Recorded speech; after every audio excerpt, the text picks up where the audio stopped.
We decided today to dismiss the charges against William Holt. Mr. Holt was charged with first-degree murder of Terry Moody. We tried this case in February of 2012 earlier and had a hung jury. Following that jury trial, we talked with jurors. We learned a number of questions that they had, issues with the evidence that was presented. And based on those discussions, we sent a lot of evidence back down to the OSBI laboratory, either to be retested, some of it to be tested for the first time. We recently got the responses back from the OSBI. Nothing really surprising, but nothing that answered any of the questions that the jurors had. And we've, in analyzing and reanalyzing how to retry this case, with nothing new to really present, we decided and have come to the conclusion we can't meet our burden of beyond a reasonable doubt to 12 jurors. And we believe the worst outcome here would be to try Mr. Holt again and have an acquittal, because in the event that happens and the new evidence comes to our attention down the road at some point in time, we cannot prosecute Mr. Holt again.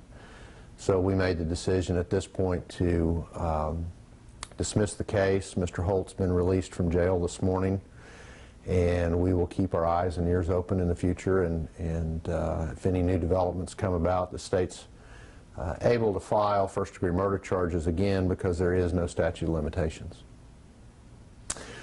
Well, I think the real key in this is a lack of evidence. This was a situation where the state's position is there were only two people in the house, the deceased and Mr. Holt. And so Mr. Holt obviously is in a position to know what happens, and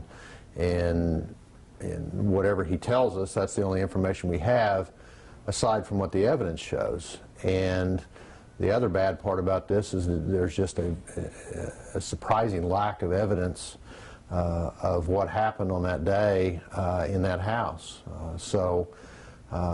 We tested a curtain that separated two rooms, confirmed that it was Mr. Moody's blood. That was no surprise. We tested Mr. Holt's shirt. It had a stain on the back of it. That turned out to be Mr. Moody's blood.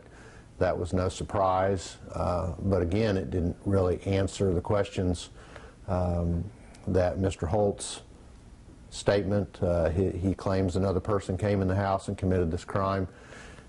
That evidence didn't add or detract in either way to us proving or disproving that story. And with really no other evidence, we don't have other witnesses. It's one of those things where there's really just a surprising lack of information or evidence as to the events that led up to Mr. Moody's death.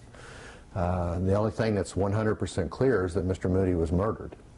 And so that's what's so disappointing to us, not being able to prove it at this time.